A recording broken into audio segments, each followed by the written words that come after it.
primeiro encontro desses, com maior tempo, a gente abordou sobre o reino de Deus.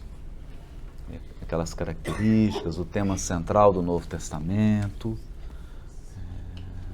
Na maior parte das falas, Jesus estava se referindo ao reino de Deus.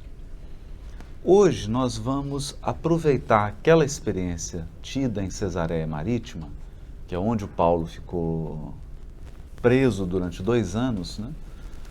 Primeiro aguardando o julgamento do Félix, e aí passaram-se 2 anos, depois Pórcio Festo, e quando ele percebe que não teria um julgamento justo à altura, ele então apela a César para que tenha uma condição de ir a Roma, levar a mensagem do Evangelho, e a carta já havia chegado lá.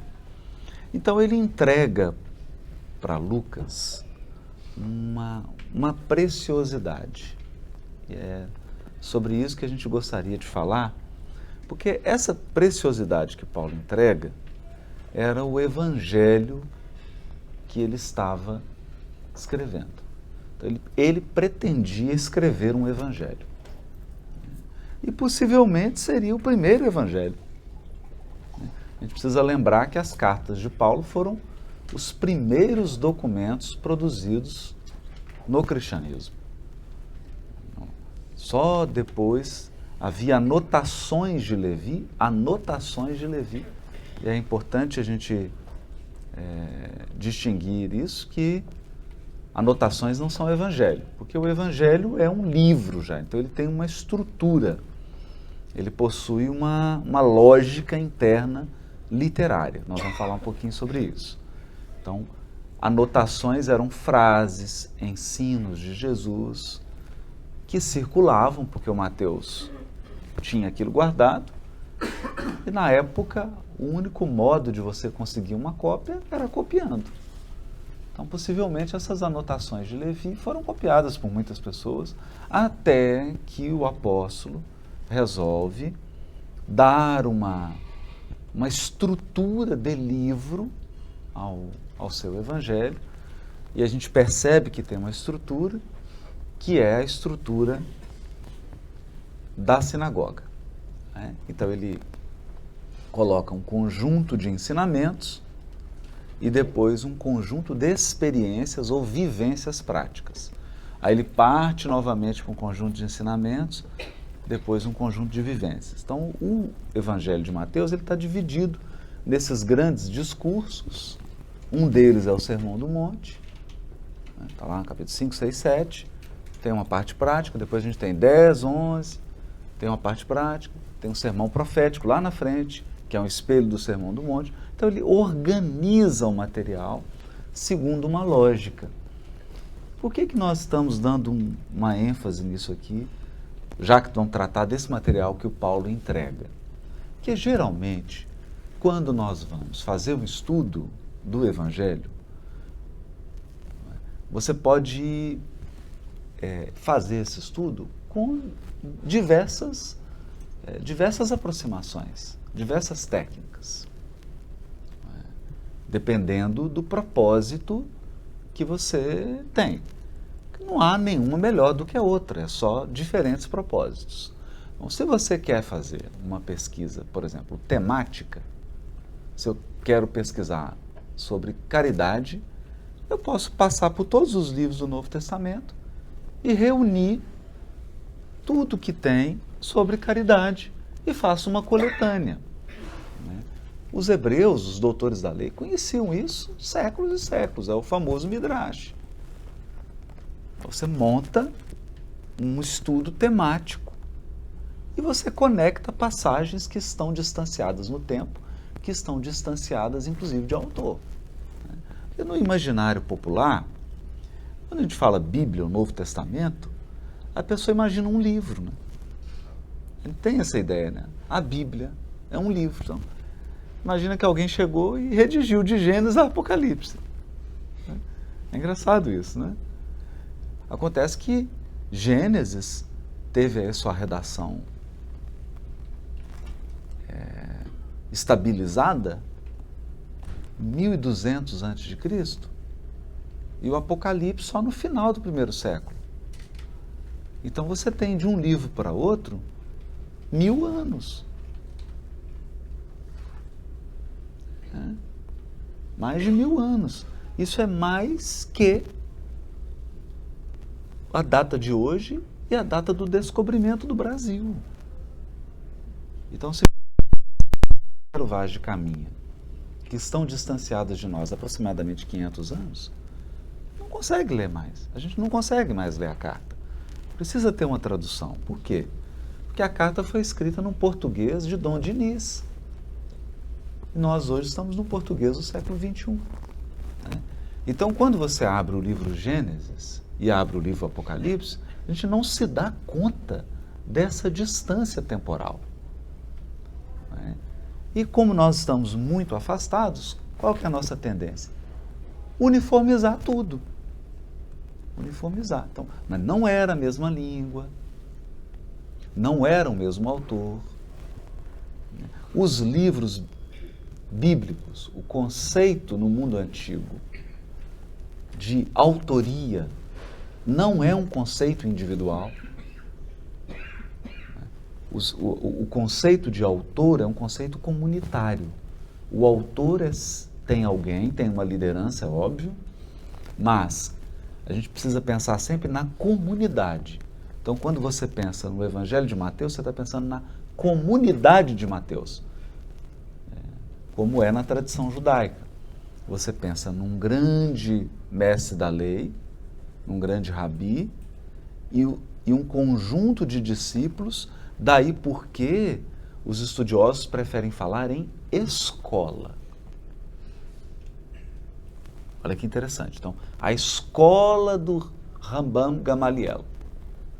Porque Gamaliel formou vários sábios, cada qual deu uma ênfase particular. E Jesus também seguiu isso quando chamou 12 apóstolos. Então, 12 ali, cada qual pegou um ponto do ensino de Jesus e desenvolveu. Optou por desenvolver pontos específicos. Então, nós podemos falar assim da escola de Levi, da escola de Marcos, da escola de Lucas, a escola de Paulo de Tarso, que ao longo do tempo, essa escola, esses discípulos mais próximos, se sentiam autorizados a fazer certas inserções ou a suprimir certas coisas. Então a gente precisa imaginar os textos bíblicos como se fossem placas tectônicas. Ele está sempre ali tendo um vulcão, alguma coisa, alterando, até que se estabiliza o texto. E geralmente, se você for no YouTube, no Google, e jogar lá a data do Evangelho de Marcos, ele vai dar a data da estabilização do texto. Não vai dar a data da formação do texto. Esse é um ponto muito importante. Estou tratando isso aqui para que a gente não faça uma abordagem ingênua dos livros bíblicos. Não podemos fazer isso. Então hoje, se eu compro um autor que eu gosto muito, Malcolm Gladwell, canadense, radicado lá em Nova York, eu sei que o livro é dele. Ele escreveu o livro, ele registrou, tem o copyright, é dele. Se tiver uma alteração, foi ele que fez. Mas no mundo antigo não é assim. Não tem copyright, não tem editora, não tem impressão de livro. É um pergaminho ou um manuscrito em papiro e aquilo circula em uma comunidade e aquela comunidade vai copiando e alterando e mudando. E aí morre a pessoa e ficam os discípulos, e eles alteram até que o texto se estabiliza. É importante a gente ter isso em mente, Então, textos antigos, como o livro de Gênesis, Êxodo, demoraram a se estabilizar. Isso vem de uma tradição oral, e é muito importante isso. Outra coisa, só para a gente não perder aqui. No mundo antigo, textos não são escritos para alguém ler sozinho. Então, o texto é apenas a embalagem do produto. Os textos são escritos para serem lidos. Lidos. Por que isso? Porque a maioria da população não sabe ler e escrever. A gente não se dá conta disso. Então você pensa as igrejas que Paulo formou, as comunidades, a maioria das pessoas não sabiam ler.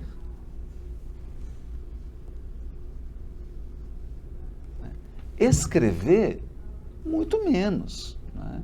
É só perguntar aqui, quem aqui é marceneiro?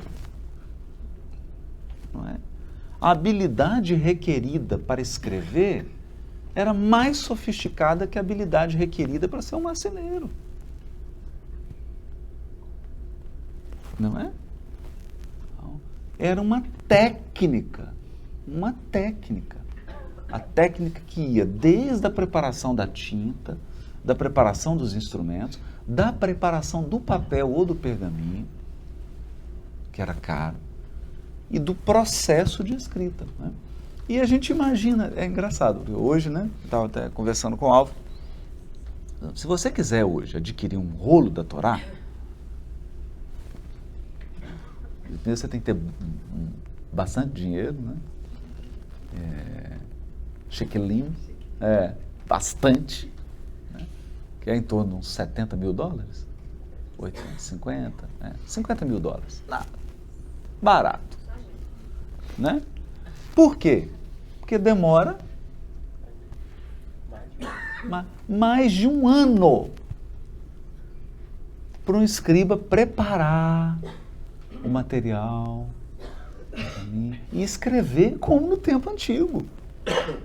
Aí ele vai escrever um rolo contínuo que vai de Gênesis a Deuteronômio. Contínuo. Fica aquele rolo. Aí você tem aquele rolo bonito, faz toda uma... Né? Aí você pode escolher se quer de madeira, caixa, se quer... Aí você faz a... Mas, olha, o trabalho fica mais de um ano. E ele é um perito, são pessoas que vivem disso. O trabalho delas é esse. Quem são essas pessoas? Os escribas. Então, antes, você pagava um escriba para ele preparar o texto. Ou seja, tudo era oralidade. Oralidade. E qual que é a característica da oralidade? A característica da oralidade é que tudo que é feito na cultura oral é feito para ser gravado. Não é? Se você tem alguma dúvida sobre isso, lembra quando você vai para o Nordeste, vai para a praia, aí chega o repentista. O repentista nordestino é o nosso modelo, o nosso exemplo do artista da cultura popular que constrói coisas para serem gravadas. Se você não teve essa oportunidade ainda, é só você pegar a letra de Asa Branca. Você vê que a letra é feita, ela é composta para ser memorizada. Memorizada. Cantiga de ninar. Mesma coisa. Ela é feita para ser gravada. Então, quando a gente mergulha no Novo Testamento, né, nas histórias do Novo Testamento, nós percebemos já de imediato que esses textos foram feitos para serem orais, para serem lidos. Então, quando chegava uma carta, um evangelho, na comunidade, na igreja, né, alguém lia em voz alta. Daí, os que Kardec chama de aforismos. Aforismos é uma linguagem proverbial, que nós somos cheios dela e que, qual que é o problema do aforismo? Como que você traduz? Né? Então, eu vou pedir agora para o João Hornigold traduzir para a gente, para o inglês, pau que dá em Chico, dá em Francisco.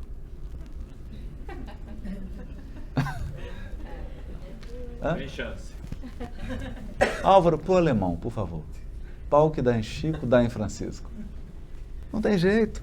Por quê? Por quê? Isso é uma coisa bárbara, está no livro daquele que escreveu Humberto Eco, um livro sobre tradução. Né? Cassi la stessa coisa, quase a mesma coisa. E ele diz assim, a questão do aforismo, da linguagem proverbial, é que ela é feita em uma sonoridade.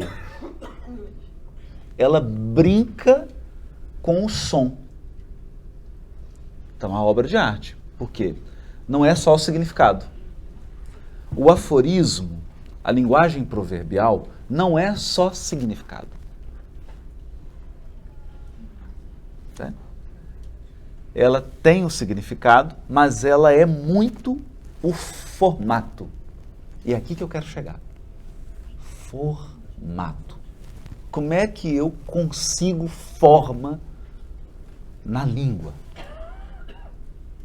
Pera, eu não estou falando de arquitetura. Todo mundo viu lá e fala, nossa, o aqueduto romano. Você olha a forma. O porto de Cesareia. Você olha a arquitetura. Não é? E como é que eu olho a arquitetura de um texto? Não é? Como é que eu olho a arquitetura de um texto? Como que um texto produz forma? Forma. Não só significado. Percebe? Não só o sentido. Paulo que dá em Chico, dá em Francisco. O que você entende por isso? Pergunta para o mulher. O que você entende disso? Não, porque a punição tem que ser igual para todo mundo. Né? O ônus tem que ser igual para todo mundo. O bônus e o ônus tem que ser igual para todo mundo. É isso, o sentido é esse. Então por que você não fala assim?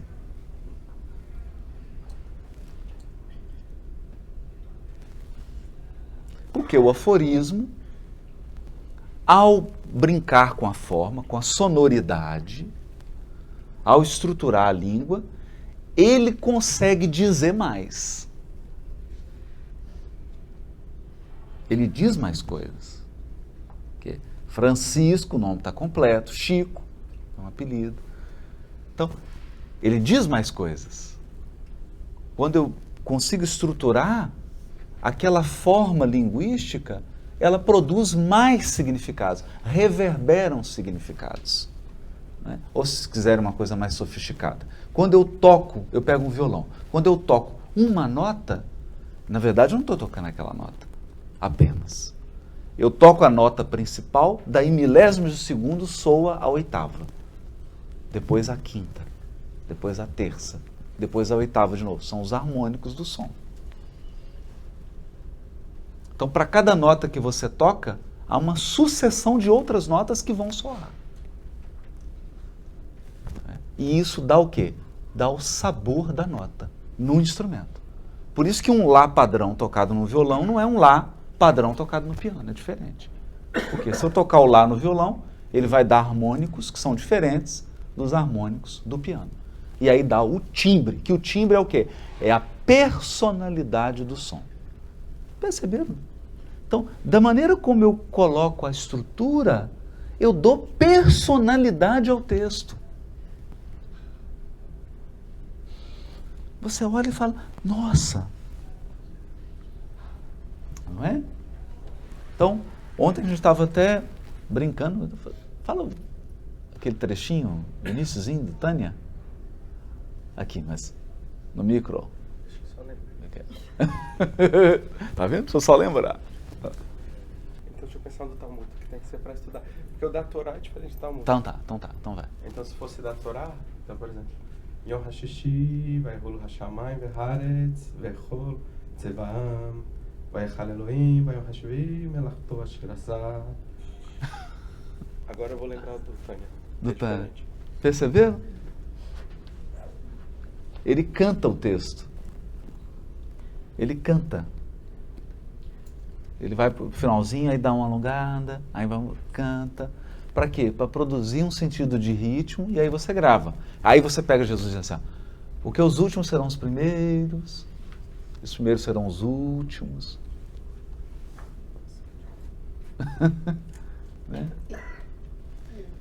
Entende? Bem-aventurados os pobres de espíritos. Né? Bem-aventurados os mansos, porque eles herdarão a terra. Então, você produz estruturas que aquilo gruda, é igual chiclete no cabelo. Grudou, você não tira. Não tira, aquilo fica. Você não lembra do som, pelo som você chega na palavra, pela palavra você chega no som, você vai chegar. É feito para... É muito bonito isso, né? Porque ao mesmo tempo que é muito comum, é muito popular, é muito da alma do povo, não é? É também muito sofisticado. Como dizia o nosso grande Leonardo da Vinci, né? O simples, a simplicidade é o mais alto grau da sofisticação. Não é fácil ser simples, né? Porque a gente tem um conceito de simples como desleixado, mal feito. Não. Né? Quando você chega no suprassumo do bem feito, aí fica simples. Né? Porque o outro é desleixado mesmo, é mal feito. Né? O desleixo é incompetência. Quando você chega no mais alto grau, é simples. Fala, nossa, né? Então é isso aqui. Né? Então essa é uma característica que a gente precisa absorver, porque é nesse mundo que os redatores estão mergulhados. Né? E aí a gente fica com muita pena, por quê? Nos ambientes religiosos do mundo ocidental, sem citar nomes, não é? As pessoas pegam um texto traduzido e começam a ler isso querendo extrair um significado. Certo? Então, isso então ela vai perder essa dimensão da oralidade, da brincadeira, né? Que é uma coisa também muito importante. Né? A poesia hebraica, então, esse jeito poético, a prosa poética ou a poesia, que você pode também escrever prosa de uma maneira poética. Né? A gente vê isso nos livros de Emmanuel, na obra de André Luiz. Né? Olha, lembrou? Vamos lá. Cantado, bom, solta a voz. Tehi tzadik ve'al, tehi rasha, ve'afilu kol ha'olam mulo, omrim lecha tzadik, tehi le'atzmecha ki ata rasha. E vai indo assim. Viu? Deve ter 15 anos que eu estudei isso. Ontem, a hora que peguei o livro, eu falei, lembrei. Terri, faz de novo, é terri, bonitinho. Terri. Tehi tzadik ve'al, tehi rasha, ve'afilu kol ha'olam, omrim lecha she'ata tzadik, tekabel be'atzmecha she'ata rasha. Mas é que vai exigir explicação, porque... Né, não, pode traduzir, depois existem. Seja um justo, não seja um perverso. E mesmo que todo mundo te considere um justo, tenha para você que você ainda é um perverso.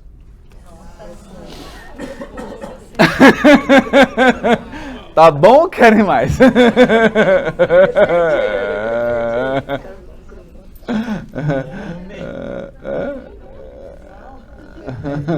Seja um justo, né? Não seja um perverso. E mesmo que todo mundo te considere um justo, pense que você ainda é um perverso. Isso está no... Isso é uma Guemará, é uma Guemará ou Mishnah? É uma Guemará. É uma Guemará do Talmud, que uma Guemará é um comentário de um comentário oral, que é a Mishnah, que é um comentário de um texto da Torá.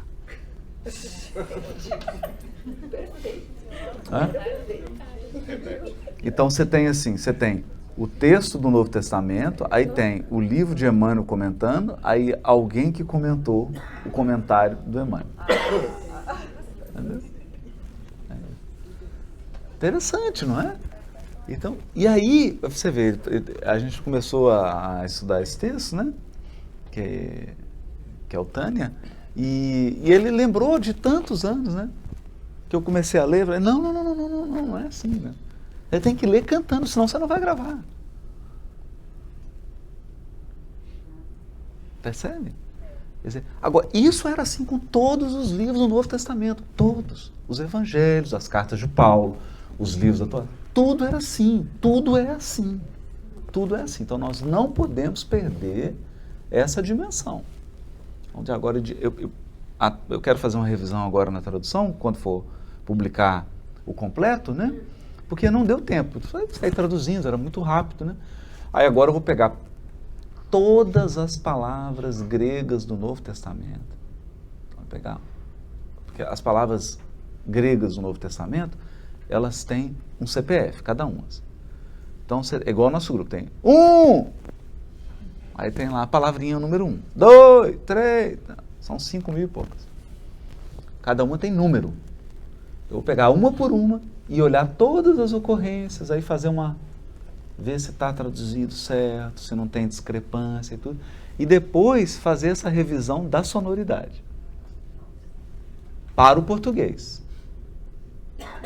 Para ir já fazendo esse processo, tentando imitar no português o que é no texto. O que é no texto original. Então, essa é uma dimensão importante. Outra dimensão importante nós precisamos compreender. O Evangelho, você pega, que é o que nós vamos estudar aqui, o Evangelho de Lucas, é o que nós estamos comentando, por causa do Paulo, ele tem uma estrutura. O de João tem outra. Se você não presta atenção nessa estrutura, eu diria que você perde 70% do significado.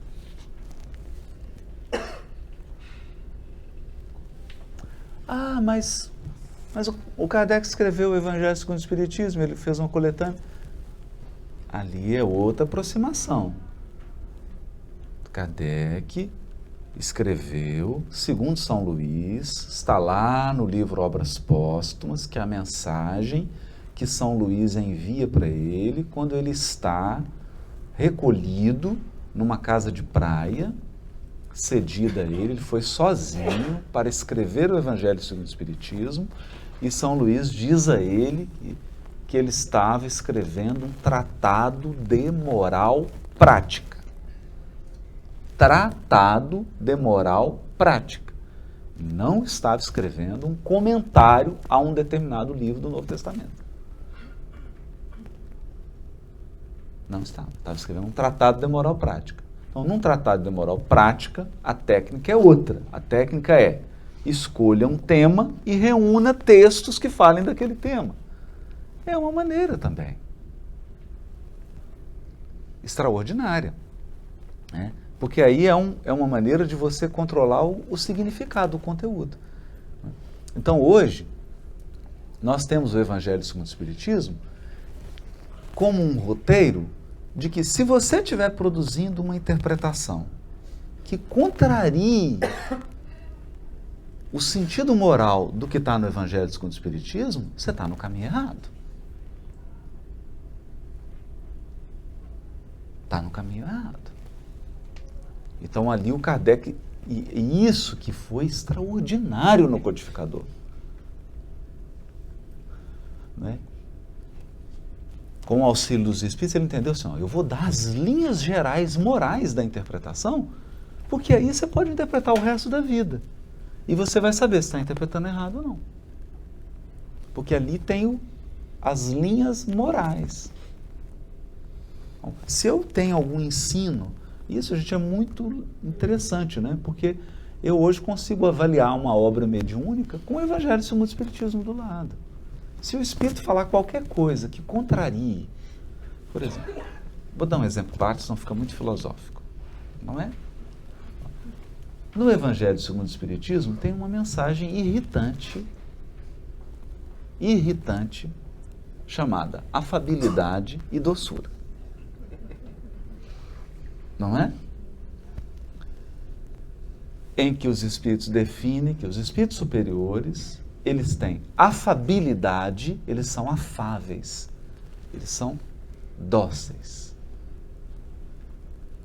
Afável é um sentido agradável, né? Porque o contrário do afável é a pessoa espinhenta, a pessoa difícil. E dócil. Dócil. São firmes, enérgicos, mas são dóceis. Afáveis e dóceis.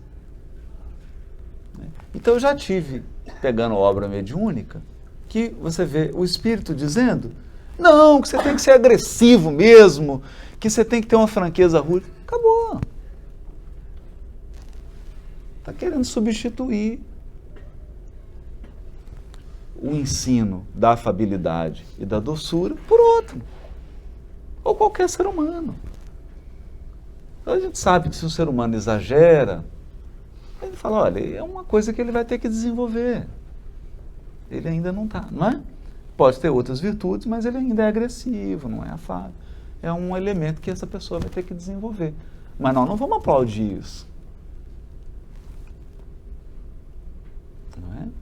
Então, se alguém chega e fala, não, a gente tem que ser... Né? Vem uma literatura mediúnica, já peguei isso. Não, a gente tem que ser orgulhoso mesmo. Tem que amar a si mesmo. Não vai. Não vai. Porque está chocando com as linhas morais. Então, ali o Kardec fez esse trabalho, um tratado de moral prática, onde ele definiu valores. Valores. Princípios inegociáveis. Princípios inegociáveis. Aqui nós estamos falando do mar de interpretação. A gente tem os princípios que nos guiam, que são nosso GPS, a nossa bússola, e agora a gente vai aproveitar outras coisas. Então vem essa sonoridade, outra coisa é a estrutura. A estrutura. Todo mundo sabe que o povo hebreu, se o povo hebreu se destacou em arquitetura, você acha que eles se destacaram na arquitetura? Então você pega os exílios do povo hebreu, Babilônia, Assíria, Babilônia, o Império Medo-Persa, o Império Grego-Macedônico, o Império Romano. Você tem aí as linhas de arquitetura que o povo hebreu aprendeu. A arquitetura não é a praia deles. Arquitetura externa. Só que eles desenvolveram uma outra arquitetura, que é a arquitetura textual. Os textos são monumentos da ciência secreta do povo hebreu. Está lá no A Caminho da Luz, capítulo 7. E aqui, em Lucas, nós temos um exemplo. Opa, está dando para todo mundo ver? Vai virar. Uma escadaria. Ontem, é uma escada, parece uma pirâmide, mas não é, tá? É que está virando aqui. É uma escada. É uma escada. Por que uma escada? Ontem a gente foi lá, perto do Muro das Lamentações, e viu aquela estrutura, que era uma escadaria, subia para entrar, não é? E a gente percebeu que saímos do porto para ir para Jerusalém, foi só subindo. Então, mesmo que se você pensar apenas no sentido concreto geográfico, para qualquer peregrino que está chegando, desde o momento que ele entra em Israel, não importa de onde, até o momento que ele chega no pátio do templo, ele está subindo. Não é? Ou seja, acessibilidade zero. Não é? Acessibilidade zero. É uma subida. Você sobe morro, sobe morro, sobe morro, sobe morro, sobe morro, sobe morro, sobe. Cheguei em Jerusalém. Ufa! Aí tem uma escada gigante para você chegar no pátio do templo. É. Daí a tradição religiosa cria o quê? Subir a Jerusalém. Aliar. A subida. Subir a Jerusalém. Eu subo a Jerusalém. Depois eu desço de Jerusalém. Quantas vezes eu subo, quantas vezes eu desço? Ora, no mínimo, obrigatoriamente, nas 3 principais festas. Pesach, Shavuot, Sukkot. Pesach, Shavuot, Sukkot. Páscoa, Pentecostes e tendas, que depois a Igreja Católica substituiu pela Ramos, festa de Ramos. Não é? Então, nessas 3 festas, o judeu, homem, deve peregrinar a Jerusalém. Ele vai a Jerusalém. Então, Jerusalém saía de uma população média de 100 mil habitantes para mais de 1 milhão de habitantes. Na época das grandes peregrinações. Era uma subida. Você sobe a escadaria e depois desce. Porque a vida se dá onde você está. Então, essa experiência religiosa, espiritual e mística se dá na subida a Jerusalém. Então, adivinhe. Paulo recolheu um tanto de dados, com Maria, dados sobre a infância de Jesus, um tanto de coisa, que formam um bloco. E outros dados também. E ele entrega para Lucas, quando ele está preso em Cesareia, esses dados.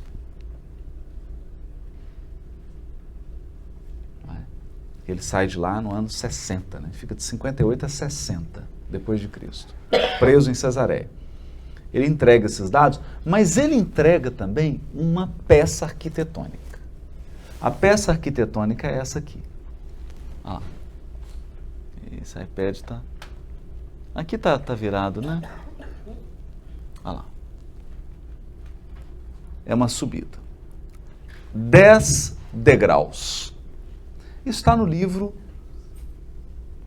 Pérolas do Evangelho, está no livro Parábolas do Evangelho, texto e contexto. Parábolas de Jesus, texto e contexto. Foi editado pela Federação Espírita do Paraná, né? Onde que começa isso? Isso começa em Lucas, capítulo 9, 51, e vai a Lucas, capítulo 19, 48. De 9 a 51 a 19, 48. Nós separamos aqui do Evangelho de Lucas.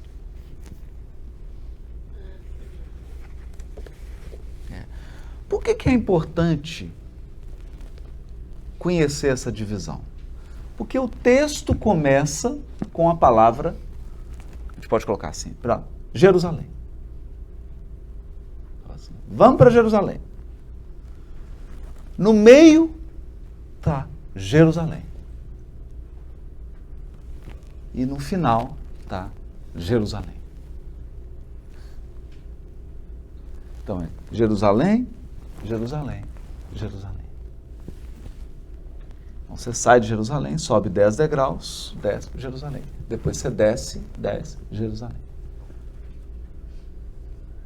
Então é uma peregrinação a Jerusalém. Ou o que eles vão chamar de a viagem a Jerusalém. Eu vou ler aqui o iniciozinho que está em 9:51.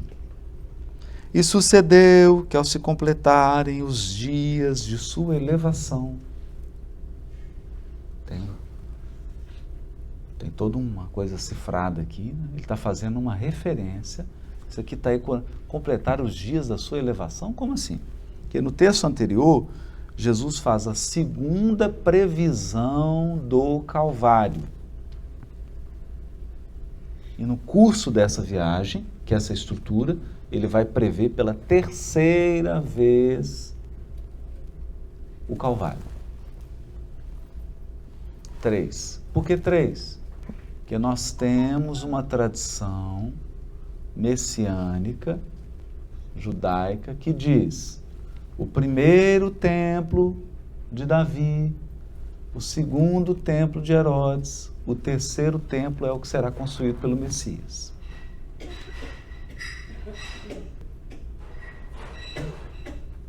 Então, 3 vezes. E a elevação? Todo mundo se lembra aqui, quando Moisés tem uma DR com Deus, ele fica meio rebelde, né? E aí ele começa a ter lá uma doença, né? E aí pede para ele pegar uma serpente, erguer a serpente, a elevação da serpente, e ele é curado. Então, essa elevação, olha que interessante isso, era um tipo da cruz se erguendo, de Jesus se elevando para curar da rebeldia. É isso. Mas não quero ficar preso nisso não, só para a gente entender. Então, e sucedeu que ao se completarem os dias de sua elevação, ele, Jesus, manifestou o firme propósito de ir a Jerusalém.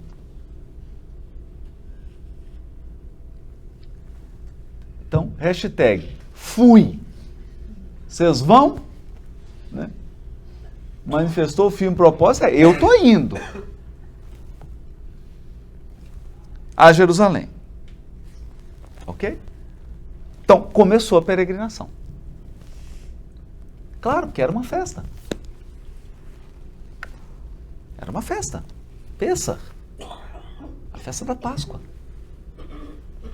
Ele falou, eu vou para Jerusalém. Eu, Jesus, vou fazer a peregrinação para Jerusalém na Páscoa do ano 33. Aqui começa essa estrutura que Paulo compôs. Não é interessante? E vai. A estrutura é assim, sobe, depois desce, não é? Eles foram com o cordeiro. O cordeiro estava com eles. Eles foram. O cordeiro voltou? Não voltou, né? Se você abrir lá Gênesis, você vai ver que Abraão, é curioso isso, né? Que Abraão era rico, cheio de servos, aí ele prepara o jumentinho. Ele prepara o jumentinho. Ninguém. Ele prepara. Arruma o jumentinho todo, chama 2 servos e ele, Abraão, leva o jumentinho. Porque jumentinho importante esse, hein? Leva o jumentinho e o filho. Aí o filho, Isaac, pergunta, pai, nós vamos fazer o quê? Então, meu filho, nós vamos lá no Monte Moriá, que é... Nós visitamos ele ontem, onde está lá o templo, a escadaria. Onde está a cúpula hoje, né, da mesquita. Nós vamos lá, vamos fazer um sacrifício de um cordeiro. É, pai, e cadê o cordeiro? Cordeiro sou eu, né? Não. Porventura serei eu, né? Porventura serei eu. E aí o pai fala assim, não, meu filho, o cordeiro Deus proverá. Deus vai prover o cordeiro. E vão, sobe. Chega lá, fica os dois servos, fica o jumentinho. Eles sobem a subida de novo. Sobem. Aí ele fala para o filho, né? Meu filho, o cordeiro é você. Aí quando ele vai sacrificar, é a passagem clássica, né? Akedá de Isaac. Akedá de Isaac. Ele vai sacrificar Isaac. Uma voz diz, não. Toma um cordeiro. Aí o cordeiro está preso pelo chifre em espinhos. Como é que é? Simbólico? Tudo simbólico. E Isaac é liberado e o cordeiro, um cordeiro que desce do céu, é imolado. Acabou, fez o sacrifício, desce Abraão e vai embora com os dois servos. Pergunta, cadê o jumento? Primeira pergunta. Segunda, cadê Isaac? O texto não fala. Nós podemos ficar 500 anos. Cadê Isaac? Cadê o jumento? O cadê o jumento originou a seguinte interpretação. O jumento ficou lá no templo, na montanha, porque esse é o jumento do Messias. Então dirá o profeta, quem sonhar com o jumento, alegre-se, porque sonhou com o Messias. Aí vem a profecia de Zacarias, o Messias entrará montado no jumentinho. E o Isaac, fica esse símbolo aí do Isaac, né, um dos patriarcas, né, Akedá de Isaac, lembrando. Então aqui, Paulo pega essa estrutura, esse é o que ele entregou, olha. A estrutura que ele entregou Jesus fala assim, tem que ir a Jerusalém. Tem, mestre, para Páscoa. Mestre, e o cordeiro?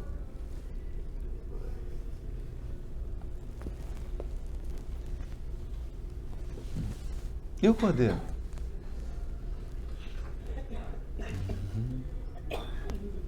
Todo mundo entendeu, né? Bom, então começa assim. Olha aqui. Então você está vendo, eu não estou interpretando o texto ainda. Eu não abri. Eu estou dizendo que esse trechinho vai de 9:51 a 19:48. Eu não comecei a interpretar ainda. Eu não abri nenhuma passagem aqui. Eu estou só olhando. Não é? Eu estou igual aquele... Diz que tinha um mineiro pescando, né? Tinha 3 horas que estava pescando. Aí chegou um outro mineiro, olhou, ficou de cócoras assim, meio agachado, né? 4 horas, olhando. Aí o mineiro que estava pescando falou assim, quer pescar um pouco? Eu falei assim, não tenho paciência. Não é? Então, eu estou só olhando aqui, né? Não tenho paciência agora de interpretar a passagem. Estou só olhando por fora. Aí você fala assim, mas Caroto, mas isso não é uma viagem, não? Vamos ver. Então começa assim. Ele, Jesus, no 9:51, que é a estrutura. Porque do 9 para trás é o que o Lucas preencheu. Então ele recebeu essa estrutura, mais algumas coisas, por exemplo, a infância de Jesus, e mais algumas outras coisas que o Paulo escreveu, mas essa estrutura pronta. Pronta. Né?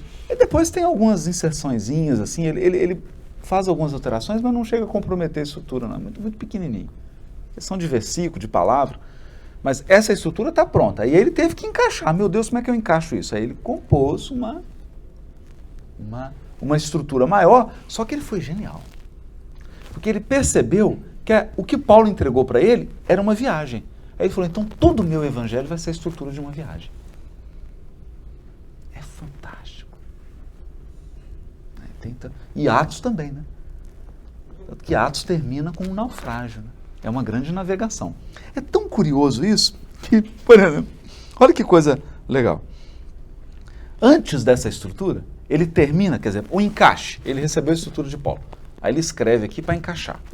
Então, 9:50, 9:49, 9:48, os versículos, é essa passagem aqui.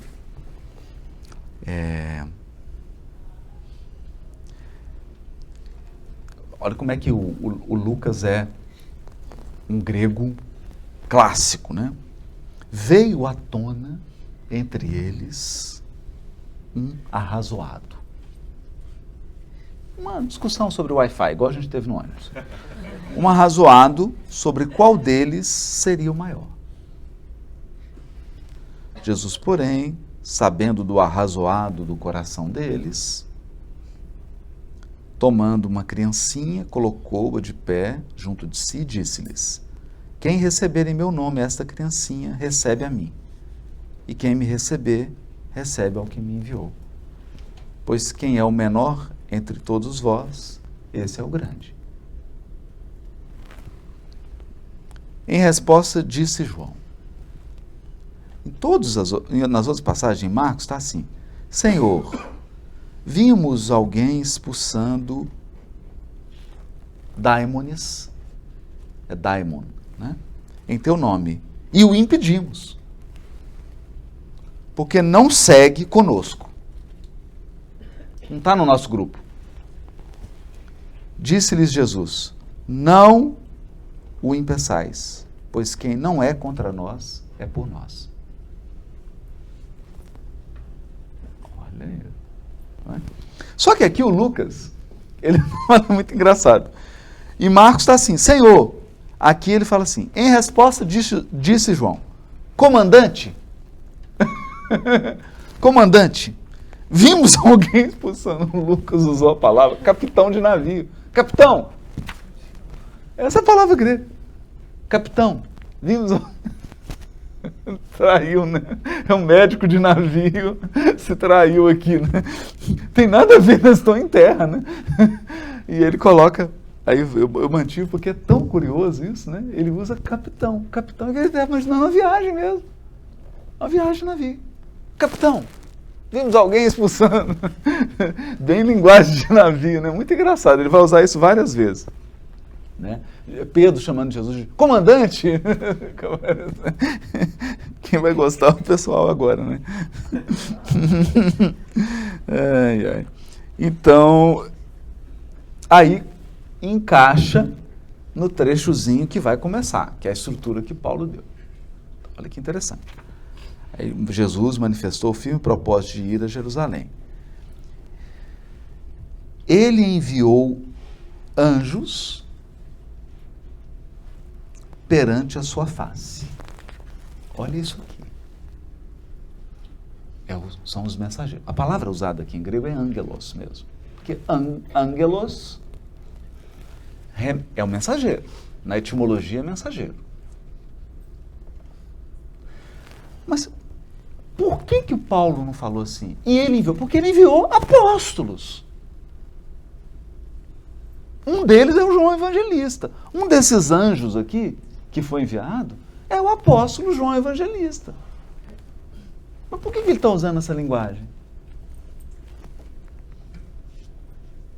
E ele enviou anjos perante a sua face. Isso não existe em grego. O grego não constrói assim. Enviou mensageiros perante a sua face. Isso é hebraico.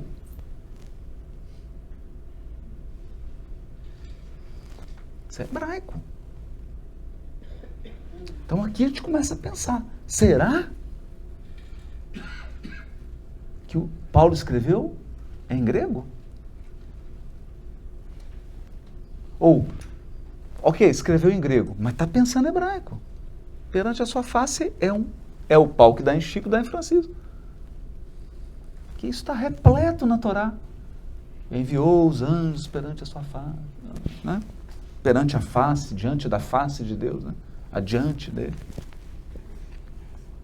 Então ele enviou anjos na sua face, entraram em uma aldeia de samaritanos para preparar-lhe hospedagem. Por quê? 150 quilômetros. Fazendo a peregrinação, você tem que prover a hospedagem. Não tem que ter as paradas. Vão parar onde? Vão dormir onde? Então, dois foram adiante para preparar, enquanto Jesus está fazendo a peregrinação, eles iam passar pela Samaria.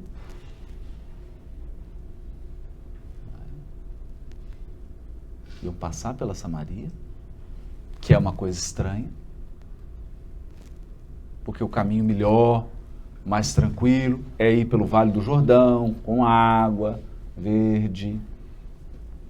E ele prefere pelo deserto, andar mais. Bom, aí foram conseguir hospedagem, mas não conseguiram. Mas não o receberam por quê? Porque ele tinha o propósito de se dirigir a Jerusalém. Então, passou pela terra de Samaritano. Samaritano nem me falou, vocês vão para Jerusalém? Então, se vira, né? Vou te dar hospedagem. Só que aí eles quebraram uma regra de todos os povos nômades. Existe é um tratado de direito internacional. Não, povo nômade que peregrina em deserto não nega hospedagem. Porque hoje você acolhe, amanhã você vai ser acolhido. Não tem como deslocar-se no deserto sem contar com a hospedagem de alguém. Então aqui eles, em nome de um fanatismo religioso, eles quebraram uma regra que não é religiosa. É uma regra de sobrevivência humana. Então aqui, eu vou tentar traduzir isso. Você deixa de prestar uma ajuda humanitária porque tem uma regra no Estatuto da Casa Espírita. Então você fere um direito humano para atender uma regra estatutária. Foi isso que eles fizeram. É muito grave o que os samaritanos fizeram. É muito grave. Muito grave. Não se nega hospedagem a um peregrino. Percebe? É uma regra humanitária. Vamos traduzir. Você está andando na via pública e vê uma criança passando mal e você deixa ela morrer. Percebem? Isso é um negócio isso é uma regra universal. Não tem conversa. Ninguém me pergunta qual que é a sua nacionalidade, não interessa. Não é? É igual, lembrando aqui de um amigo, né? Foi a primeira vez que ele foi, há muitos anos atrás, foi aos Estados Unidos, né? E aí tinha a faixa de pedestre, ele atravessou fora, né? Na hora que atravessou fora, o guarda pegou ele. Ele não sabia falar muito inglês, então o guarda apontou, né? Para ele. Aí ele falou, não, I don't know. Aí o guarda falou em espanhol, né? Em seu país não há faixa de pedestre? No seu país não tem faixa de pedestre? Tem que engolir seco, né? Então, uma regra universal. É grave. Mas não receberam porque eles queriam ir para Jerusalém. Vendo isso, os discípulos Tiago e João ficaram revoltados. E disseram, Senhor, queres que digamos para descer fogo do céu a fim de os destruir?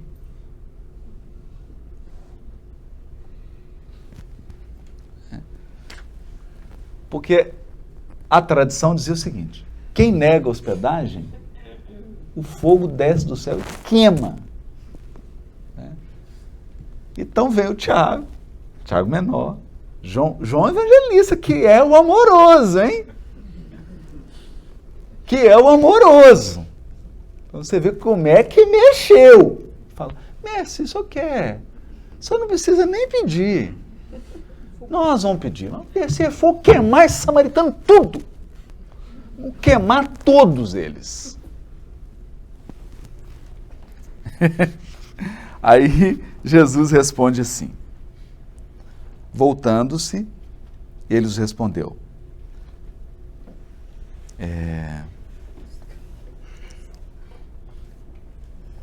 não sabeis de que espírito sois.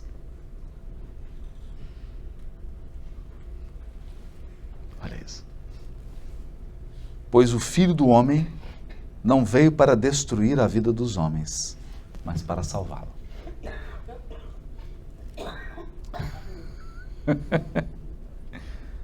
E foram para outra aldeia.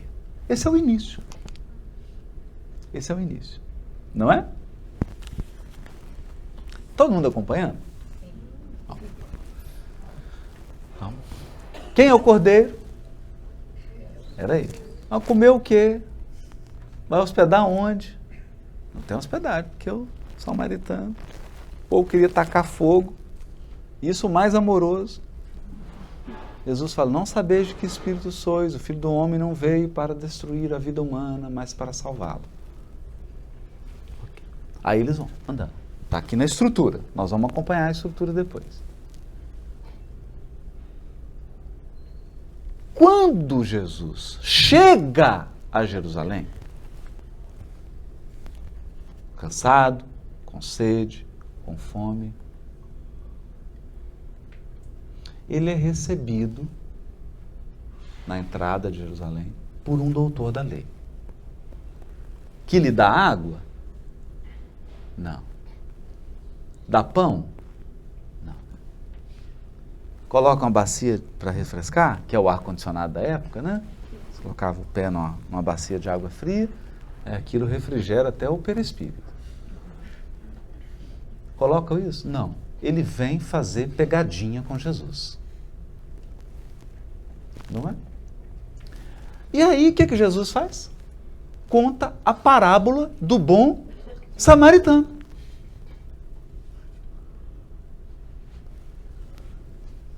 Só que a parábola do bom samaritano, ela desceu igual farinha sem água, inclusive para os apóstolos, né? Percebeu? Como é que está encaixado? E a gente cita, e ela só está em Lucas. Então a gente cita a parábola do bom samaritano, mas não cita o contexto. Os samaritanos descumpriram os direitos humanos.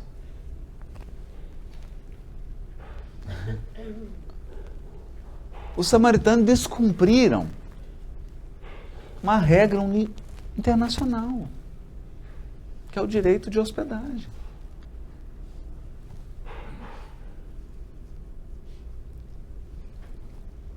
Mas Jesus se recusa a generalizar, a tratar coletivamente as pessoas, os árabes, os judeus. Que história é essa? Os brasileiros. Como assim os brasileiros? Em 200 milhões de pessoas, 27 estados. Como é que você generaliza assim? Então ele conta a parábola de o bom samaritano.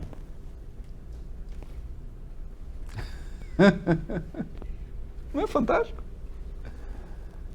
Mas é uma parábola. Até brincando com o Divaldo, isso aqui parece um vatapá. Quente. Pimenta mexicana, indiana. Não é? Porque ninguém esperava um negócio desse. E na parábola, a gente vai ver, depois de você interpretar a parábola, que a parábola significa que o único que cumpriu integralmente o propósito da lei divina foi o samaritano. Isso é muito desconfortável. É uma parábola desconfortável para o João Evangelista. Foi uma parábola desconfortável.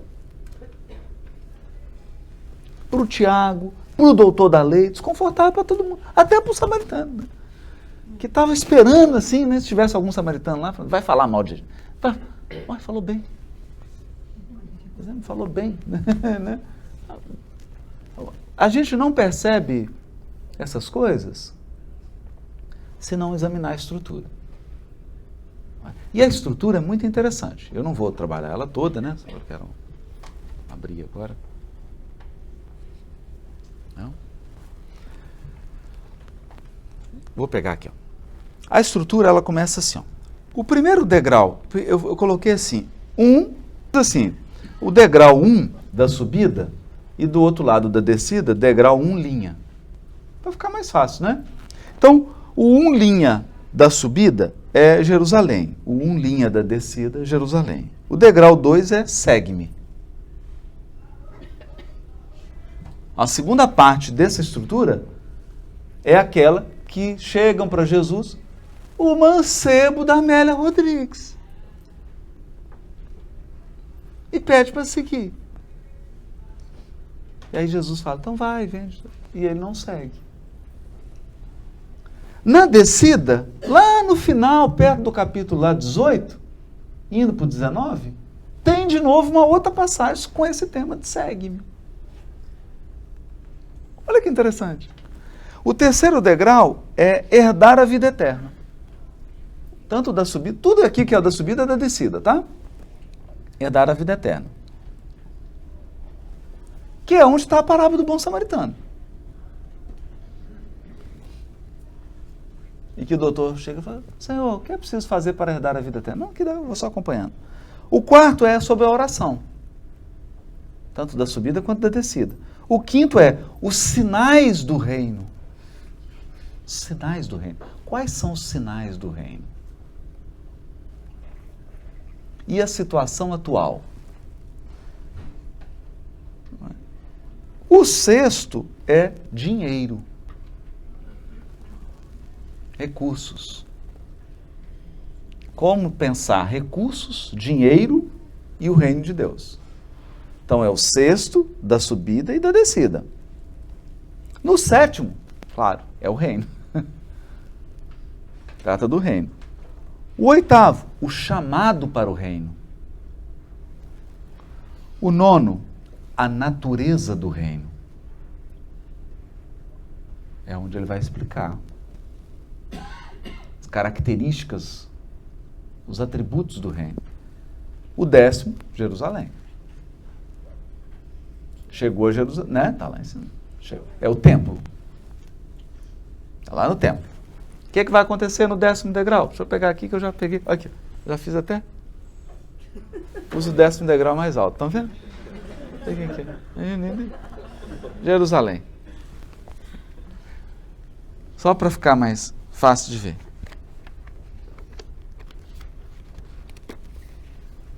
Adivinha qual que é a passagem do 10º degrau? A porta estreita. Ninguém reparou uma coisinha ontem. Mas eu tirei foto. Vocês repararam na porta de Jope, que tem a porta grandona? Não é que tinha uma que fechava e tinha uma portinha? Aquela é estreita.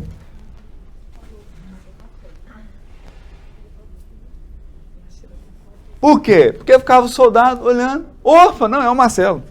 Abre a estreita, né?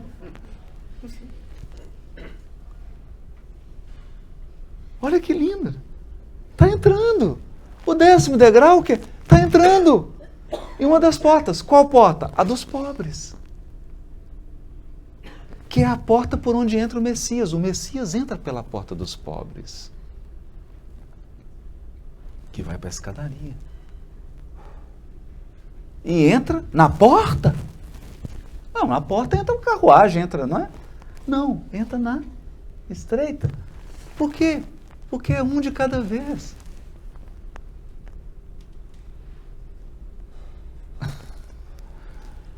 A entrada aqui é individual.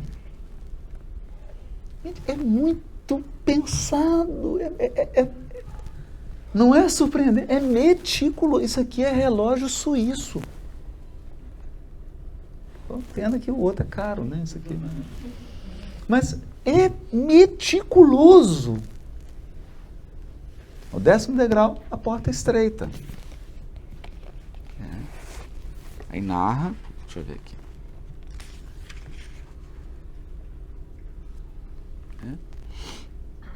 E aí, entrou na porta estreita, faz o que tem que fazer. E o 10º degrau é a descida também, não é? Porque eu subo 1, 2, 3, 4, 5, 6, 10. Depois o 10 e desço, não é? A segunda passagem que está ainda no 10º degrau, que é Jerusalém, é lamento por Jerusalém. Não é extraordinário?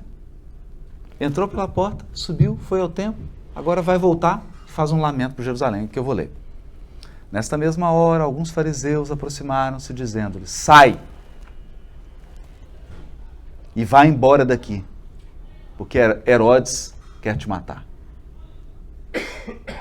É bonito, é o 10º degrau. Disse-lhes: ide e dizei a esta raposa: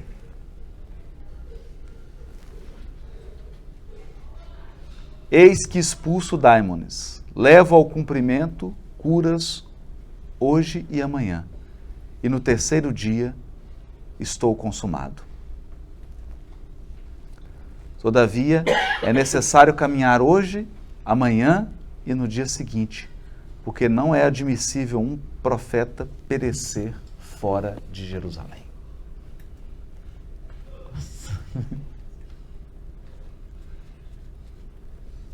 Não é admissível um profeta perecer fora de Jerusalém. Jerusalém, Jerusalém, a que mata os profetas e apedreja os que lhes são enviados. Quantas vezes eu quis juntar teus filhos, do modo como uma galinha junta seus pintainhos, debaixo das asas, e não quisestes. Vede, vossa casa é deixada para vós. Eu vos digo, não me vereis até dizerdes: bendito o que vem em nome do Senhor. É forte, né? Bonito demais, né? Não me vereis até dizerdes: bendito o que vem em nome do Senhor. E aí ele fica. Ele é crucificado. E os outros que foram descem os outros degraus, e aí vão tendo as mesmas lições da subida, mas agora sem o Cristo ao lado. Então a primeira foi aprendendo que ninguém subiu ao céu senão o que desceu do céu, o Filho do Homem que está nos céus. A primeira é a subida do aprendizado, a segunda é a descida da prática. Por isso que é espelhado. O que você aprendeu aqui, você vive na descida. Aprendeu, vive na descida. É uma estrutura. Né? Mas que Jerusalém é essa? O Paulo irá dizer, né? Nós, porém, temos uma Jerusalém que é do alto. Aquela que é a mãe de todos. Bonito, né? Fazendo uma referência a uma Jerusalém celestial, uma Jerusalém espiritual, que acolhe todos os seres. Né? Não é uma Jerusalém de um povo, de uma língua, de um tempo. É uma Jerusalém cósmica e espiritual. Nessa cósmica e espiritual, Deus mora no Santo dos Santos. É a presença de Deus mesmo. Né? Não é bonito? Né? Essa do meio? Do meiozinho? Ah, essa finalzinha? Essa. É. Opa! Desmarcou aqui? Ah, não, tá aqui. Essa tá em Lucas 13, versículo 31 a 35. 13, 31 a 35. Né? E aí, gente, chega no finalzinho. Lá no final. É Jerusalém de novo. Jerusalém de novo. Lembrando aqui, só para fazer um detalhe, que essa subida e essa descida, ela não é física, né? Eles sobem, começam a viver uma descida simbólica, né? Porque, na verdade, o trecho se encerra com a crucificação. Então, eles estão em Jerusalém, né? Eles estão em Jerusalém. E o final da passagem é ainda Jerusalém. Deixa eu pegar. É a entrada do Messias. Aquela entrada triunfal em Jerusalém. Sentado no jumentinho, que é o jumentinho que Abraão preparou. Por isso que ele não mandou o servo preparar. Ele preparou pessoalmente. Para dizer que o monoteísmo cristão deveria ser o mesmo monoteísmo judaico. Mas como houve a deturpação, o monoteísmo passou a ser um monoteísmo de trindade, de dogma, desvirtuando do monoteísmo, ou seja, quebrando o elo entre as três revelações. Por isso que a terceira revelação vem corrigir aí o que tem de distorção para que o encaixe fique perfeito. Não é interessante isso?